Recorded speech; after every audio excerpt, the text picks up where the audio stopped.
जो राजा होते थे वो वनवास को जा सकते थे। इतना बड़ा त्याग का सिस्टम तभी आएगा जब राजा को ये पता होगा कि पूरा देश हमारा है। अभी राजा को ये नहीं पता है कि देश हमारा है कि जनता को नहीं पता करना क्या है। राजा का काम है नेतृत्व देना, जिधर डायरेक्शन देगी जनता उधर दौड़ जाएगी। आता ही लोकशाही कामाची नाहीये, मतदार सुद्धा सुज्ञ लोक राहिलेले नाहीत। हुकुमशाही आली की सगळे असे एका दोरीवर येतील। नमस्कार मित्रांनो, सध्या सुमिताचार्य हे जे भविष्य सांगतायत यांचा सोशल मीडियाच्या माध्यमातून चांगल्या बऱ्यापैकी बोलबाला आहे आणि त्याच्या बऱ्याच प्रेडिक्ट केलेल्या गोष्टी सत्य होत आहेत किंवा त्यांच्या भविष्यवाण्या सत्य होत आपण पाहिलेलं आहे। आजच्या व्हिडिओमध्ये आपल्याला काय भविष्य वगैरे बघायचं नाही किंवा त्यांचंही महत्त्व बघायचं नाही, पण त्यांनी एक विषय मांडला तो पाहायचा आहे। त्यांचं असं म्हणणं आहे की लोकशाहीपेक्षा हुकुमशाही चांगली। ते काय म्हणाले आपण प्रत्यक्ष ऐकूच। त्यापूर्वी आपल्याला मी हे सांगू इच्छितो की आज देशामध्ये ज्या पद्धतीचं शासन चालतंय ते लोकशाहीला साजेसं आहे का? आणि मग जर हे लोकशाहीला धरून असेल, लोकांनी निवडलेलं लोकांच्या कल्याणासाठी असलेलं हे जर हे राज्य असेल किंवा हे शासन असेल, तर ज्यांनी कुणी हे शासन बसवण्याची पद्धती तयार केली आहे त्यांनी चूक केली आहे। आणि त्यांनी चूक केली नसेल तर मग आज ज्या पद्धतीने हे शासन चालवत आहेत त्या लोकांची चुकी असेल। नेमकं काय होईल आपण ते समजून घ्यायचा प्रयत्न करू। मी एन के जाधव, आपला परिचय आहेच। तर मित्रांनो, अगदी पुरातन काळापासून राजेशाह्या होत्या। आत्ता 1947 मध्ये भारत स्वतंत्र झाला आणि लोकशाही अस्तित्वामध्ये आली। तिथपर्यंत ही हुकुमशाहीच होती।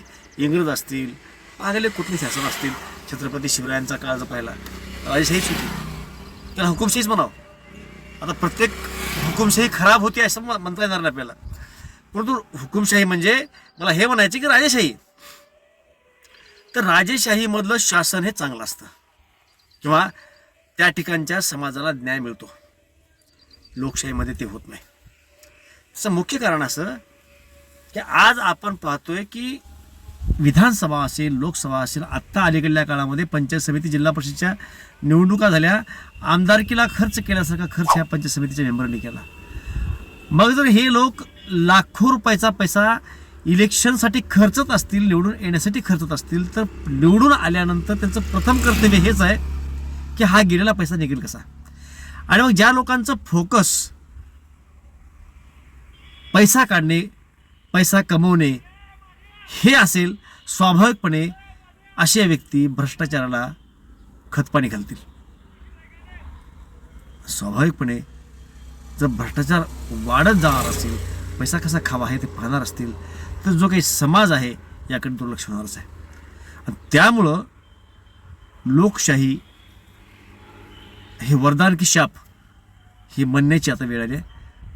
आज तरी ह्या देशातल्या लोकशाहीकडे पाहून वाटतं की ही लोकशाही वरदान नाही आहे, लोकशाही शाप आहे। इथे मनमान्य पद्धतीने कारभार चालला आहे। हेच लोक आज जे लोकशाहीमध्ये सत्ता भोगतायत हेच लोक हुकुमशाह होऊ द्या। म्हणजे मी असं म्हणेन, मला माझी भावना समजून घ्यायचा प्रयत्न करा। मला काय सांगायचं आहे की आज माननीय नरेंद्रजी मोदी हे पंतप्रधान आहेत, त्यांना जनतेने निवडून दिलं, म्हणजे या लोकशाहीच्या माध्यमातून जी काही प्रक्रिया आहे त्या प्रक्रियेतून ते पंतप्रधान झाले, म्हणजे ते लोकांनी निवडून दिलेले पंतप्रधान आहेत, त्यांचं हे शासन।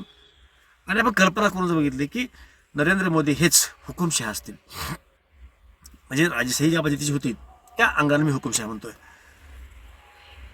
तर हा जो काही भ्रष्टाचार देशभर माजला आहे तो कमी होईल। त्याचं कारण असं आहे की लोकशाही असल्यामुळं मतदान पाहिजे म्हणून लोकांची हांजी करायची।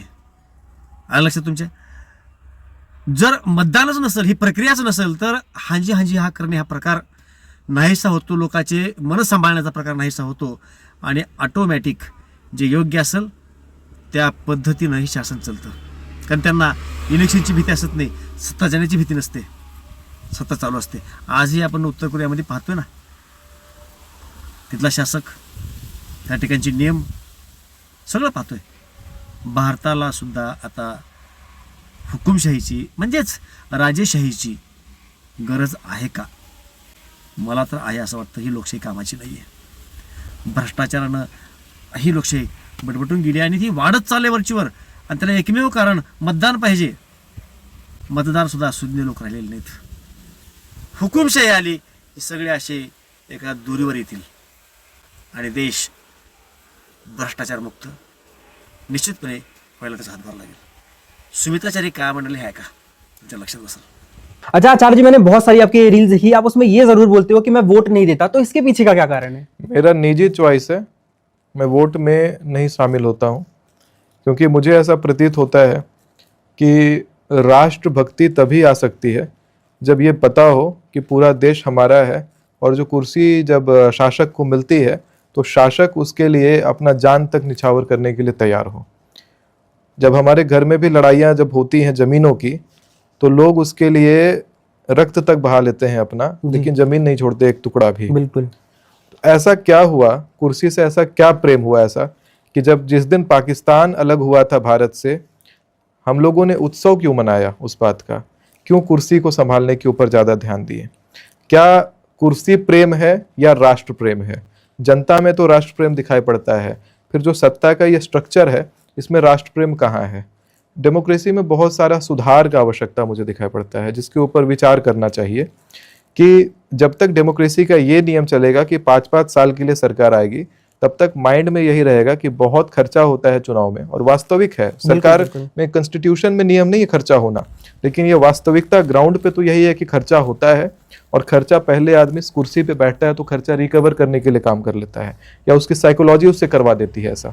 तो उसमें अगर कोई व्यक्ति आकर के सबसे पहले कुर्सी नोचेगा तो राष्ट्र कैसे चलाएगा, राष्ट्र हित में क्या सोचेगा? और वही सबसे बड़ा कारण है कि जो लोग हमारे देश में ऐसी बात करते हैं कि भारत के टुकड़े होंगे, वैसे लोग भी सिक्योरिटी पाते हैं और बहुत अच्छे से 5 स्टार होटलों में बैठे रहते हैं.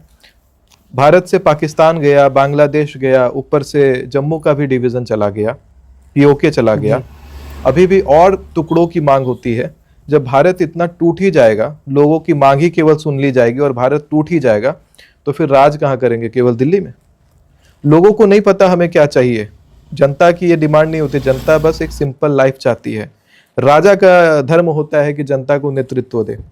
जिस दिन थाली बजाने का निर्णय हुआ था कोरोना के टाइम पे, साइंटिफिक रीजन चाहे कुछ भी हो उसके पीछे का, लेकिन जनता ने उस बात को माना था. जनता उसके लिए एग्री करे डिसएग्री करे, सब ने बजाया था. बिल्कुल. तो वही बात होता है, राजा निर्देश देता है और जनता वो काम को करती है. तो हमें कुर्सी पर राजा को बैठाना चाहिए, राजनीति चाहिए बकायदा. क्योंकि जितने भी पुराने अर्थशास्त्री रहे, चाणक्य आदि रहे, राज निर्माता रहे, सभी ने राजतंत्र की बात कही. सतयुग में दिमाग इतना तेज था लोगों का, द्वापर में तेज था, त्रेता में तेज था, हमेशा दिमाग तेज था, हमेशा राजाओं ने राज किया. ऐसा क्या घटित हुआ कि कलयुग के 5000 साल के बाद लोकतंत्र आ गया? जनता को मैंने शुरू से बताया कि जनता को नहीं पता करना क्या है, राजा का काम है नेतृत्व देना. जिधर डायरेक्शन देगी जनता उधर दौड़ जाएगी. राजतंत्र जिस दिन आएगा उस दिन अखंड भारत होगा. क्योंकि जब अखंड भारत था हमारे पास, आप देखिए छत्रपति शिवाजी महाराज, छत्रपति संभाजी महाराज आदि ने अपनी आंखें नोचवा ली, अपना खाल तक उधड़वा लिया, नमक लगवा लिया शरीर में, बलिदान दिया, लेकिन अपनी मातृभूमि के लिए मातृभूमि का एक टुकड़ा भी जाने नहीं दिया. रानी पद्मावती 200 रानियों के साथ उन्होंने आग में जौहर कर दिया कि हमारा देश का एक टुकड़ा भी नहीं निकला हाथ से. लेकिन ये क्या शांति प्रिय सरकार का ये सिस्टम बनाने का सिस्टम बना, जिसके ऊपर विचार भी नहीं किया गया, और उसमें जमीनें टूटती गई बड़ी बड़ी, आधा देश कट के अलग हो रहा है, और उसका जनता में उत्सव है. क्या उत्सव ये नहीं है कि हमारे देश के लिए कुछ हुआ, उत्सव ये है कि हमारी पार्टी के लिए जीत हुई है. पार्टी की जीत राष्ट्र जीत नहीं है. राष्ट्र जीत वो है किसी भी डेमोक्रेसी के अंदर जमीन का टुकड़ा जुड़े. आज तक इतिहास में कभी ऐसा हुआ कि भारत की भूमि में कोई और जमीन का टुकड़ा जुड़ा हो? तिब्बत चला गया तो चला गया, जुड़ा नहीं दोबारा. पीओके जुड़ा नहीं दोबारा, बलूचिस्तान जुड़ा नहीं दोबारा. भारत के हिस्से खंडित हुए कैसे, और आगे भी खंडित होने की ही मांग होती है. देख लीजिएगा, एक भविष्यवाणी करता हूं, आने वाले 25 साल यानी 5 सत्र चुनाव केवल चलेगा, वो भी लोकतांत्रिक तरीके से. उसके बाद वापस वही सिस्टम आएगा जैसे राम जी के समय में होता था, राम राज्य. भड़ाऊ शासन कर सकता था. प्रजा हित में जो राजा होते थे वो वनवास को जा सकते थे। इतना बड़ा त्याग का सिस्टम तभी आएगा जब राजा को ये पता होगा कि पूरा देश हमारा है। अभी राजा को ये नहीं पता है कि देश हमारा है, क्योंकि देश उनको ये व्यक्त ही नहीं होने देता। लॉज में बहुत सारे बदलाव, बहुत सारे रिफॉर्म्स की ज़रूरत है, और यही कारण है कि मेरे अपने अंतर मन से इच्छा नहीं होती कि मैं वोट करके ऐसे सिस्टम को बढ़ावा दूं जिसमें देश आगे जाके टूटता हुआ मुझे दिखाई पड़ता है। जैसे मेरी भविष्यवाणी में दिखता है कि अगर राजतंत्र नहीं आता है तो देश टूटता हुआ दिखाई पड़ता है। इसीलिए सबको इसके ऊपर विचार करना चाहिए, काम करना चाहिए, रिफॉर्म्स लाने चाहिए। रिफॉर्म्स बहुत ज़रूरी हैं। बहुत समय हो गया रिफॉर्म्स नहीं आए हैं।